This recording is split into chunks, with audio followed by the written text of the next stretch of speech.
Hello, তোমাদের সবাইকে আরেকটি নতুন ব্লগে স্বাগতম।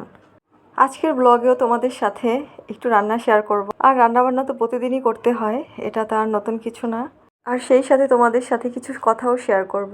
আর আজকের আবহাওয়াটা একটু বৃষ্টিময় ছিল, মানে মেঘলা মেঘলা, যদিও তেমন বৃষ্টি হয়নি। আর এই তো দেখো বারান্দায় চড়ুই পাখি আমাকে দেখে আর আসলো না খাওয়ার জন্য। আর আমি এখানে কিছু গাছ লাগিয়েছিলাম, মানে বীজ ফেলেছিলাম। তো এই যে অঙ্কুরগুলো বের হয়েছে, এখনও বুঝতে পারছি না আসলে এগুলো কী গাছ। তো হওয়ার পরে বুঝতে পারবো। আমি এখানে পাট শাক আর লাল শাকের বীজ ফেলেছিলাম। তো লাল শাক হয়েছে না পুঁই শাক হয়েছে সেটা তো বীজ দেখে বোঝা যাচ্ছে না। আর আজকে আবহাওয়াটা যেহেতু একটু মেঘলা মেঘলা, তাই খিচুড়ি খেতে ইচ্ছা করলো আর রান্না করব খিচুড়ি। তো সবসময় আমি যেভাবে নর্মালভাবে খিচুড়ি রান্না করি, তো সেভাবেই রান্না করছি, তেমন বিশেষ কিছুই না। আর খিচুড়ি তো তোমরা সবাই রান্না করো, তো এখানে বলার মতো তেমন কিছুই নেই। তার থেকে বরঞ্চ ভালো রান্না করতে করতে তোমাদের সাথে একটু গল্প করি। তো নিজের জীবনের অনেক অভিজ্ঞতা তো এই পর্যন্ত হলো, কিন্তু ম্যাচিউরিটি মনে হয় এখনও আমার হয়নি। আমার এটাই মনে হয়, কারণ আমার থেকে আমার বয়সে অনেক ছোট বা অনেক বাচ্চাদেরও দেখি অনেক বেশি ম্যাচিউর, কিন্তু আমার বয়স তো আর কম হলো না। এই বয়সেও এসে মনে হয় যে আমার আরও অনেক বেশি ম্যাচিউর হওয়া উচিত।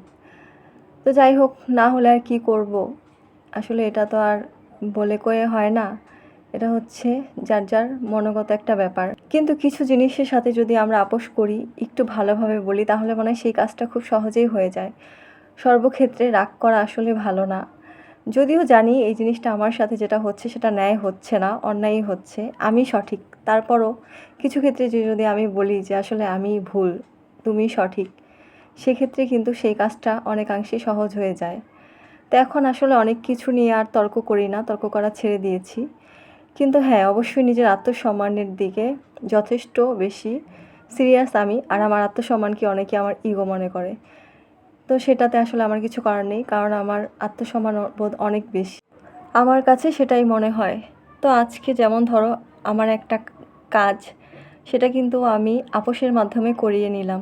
যদি খুব বেশি চিল্লাচিল্লি করতাম বা রাগ করতাম, আগে আসলে আমি এরকমই করতাম, রাগ করে চলে আসতাম কোনো কিছু যদি আমার মতের সাথে না মিলতো। কিন্তু এখন আসলে বুঝি যে রাগ করে কোনো কিছুই হয় না। আর সেটা যদি আমি একটু আপোষের মাধ্যমে করি বা তার সেই জিনিসটা আমি মেনে নিই, তাহলে খুব সহজেই হয়ে যায়। আর প্রয়োজনটা তো আসলে আমারই। তো আমার একটু যদি চুপ থাকা আর আপোষের সাথে সেই কাজটা হয়ে যায়, তাহলে তো কোনো সমস্যা নেই। তাই বলি কিন্তু অন্যায়ের সাথে আপোষ করা যাবে না কখনোই। তো এখন আসলে দেখলাম হয়েই যায়।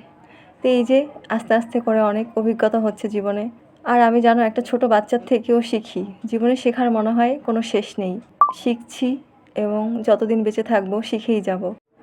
আর যখন দেখি কেউ আমাকে স্বার্থের জন্য ব্যবহার করছে, তখন খুব কষ্ট লাগে, কারণ স্বার্থপরতার ভালোবাসা আমার দরকার নেই। আর সেটা আমি চাইও না, কারণ স্বার্থপরতা ভালোবাসা ক্ষণিকের, সেটা একসময় খোলস ছেড়ে বের হয়েই আসে। আর কারোর সাথে মেশার ক্ষেত্রে তাদের অর্থবিত্ত কখনোই আমার কাছে বড় জিনিস হয় না।